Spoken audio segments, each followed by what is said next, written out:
States to do something because we obey our Constitution and our interests and our rights. But I think you've heard President Morsi's comments about Zionists and Israelis being bloodsuckers and descendants of apes and pigs. Do you think it's wise to send them F-16s and Abrams tanks?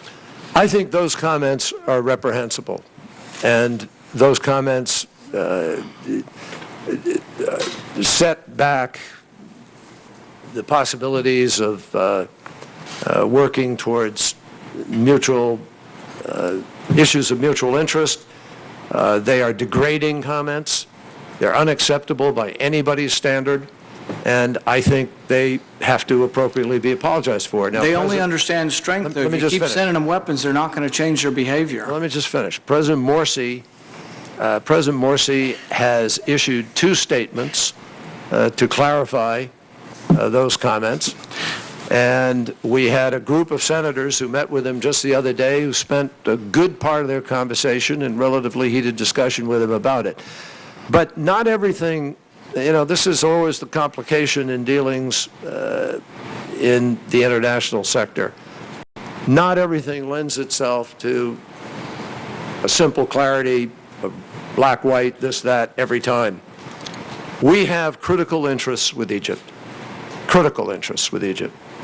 Egypt has thus far supported and lived by the peace agreement with Israel.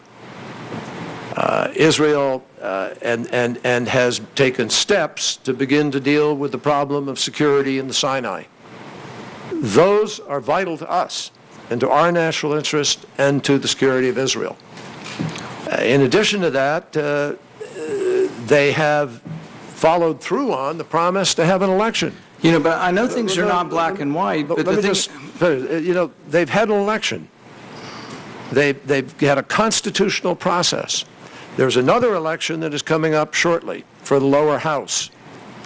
The fact that sometimes other countries elect somebody that you don't completely agree with doesn't give us permission to walk away from their election. But this has been our problem with our foreign policy for decades, Republican and Democrat. We funded bin Laden. We funded the Mujahideen. We were in favor of radical jihad because they were the enemy of our enemy.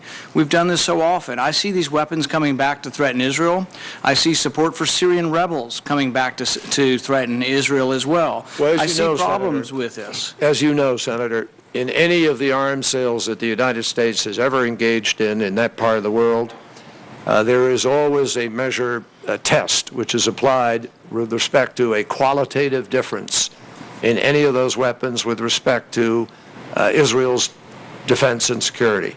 And we do not sell weapons and will not sell weapons that might upset that qualitative balance. Yeah, so we sell 20 F-16s to Egypt. We got to give 25 to Israel. Sounds like we're fueling an arms race. Why don't we just not give any weapons to Israel's enemies? That'd certainly save us a lot of money and might make it safer for Israel. Better yet, until we are at that moment where that might be achievable, maybe it'd be better to try to make peace.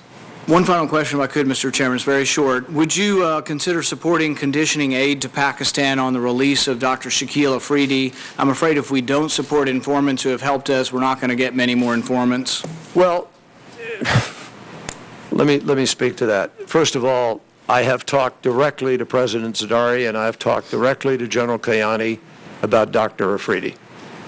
And like most Americans, I find it, as you do, incomprehensible, if not